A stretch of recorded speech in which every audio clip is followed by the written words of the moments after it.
Whitebeam trees are native to Central and Western Europe, including the British Isles.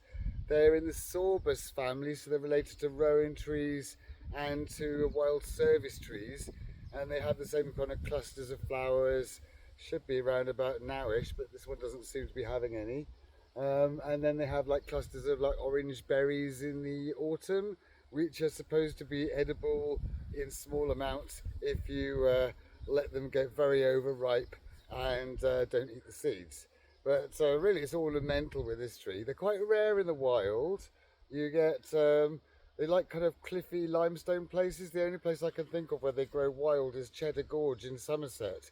You get them all growing on like rocky, like limestone outcrops.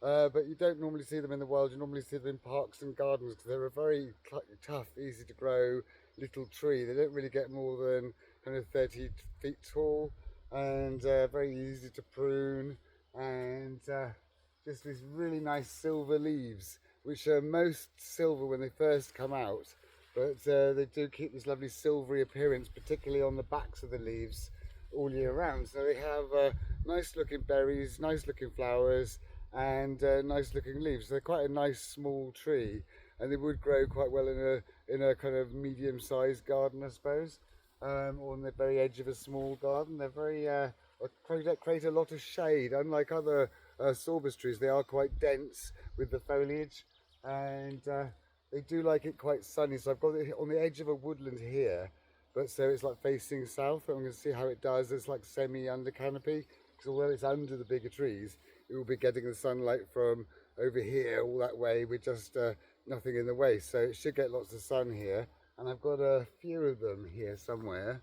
Yeah, there's another one a bit further down. And then right next to it here, there's a rowan tree. So you can compare it to another type of sorbus here, where the leaves are totally different. The rowan tree's got all divided leaves, but the sorbus tree's got leaves more like the shape of maybe an alder tree or a larger than a birch leaf or something. Totally different shape to this close relative one here. It's kind of a really nice little tree. One of our rarer native trees, or at least rare in the wild, and they're quite a nice tree to have. And I want to get as many native species as possible, so definitely Whitebeam is on the list. And we've got a few in places like this on the edges of woodlands, so that they'll should hopefully have a good chance of surviving there and creating a little bit more of the native biodiversity for here.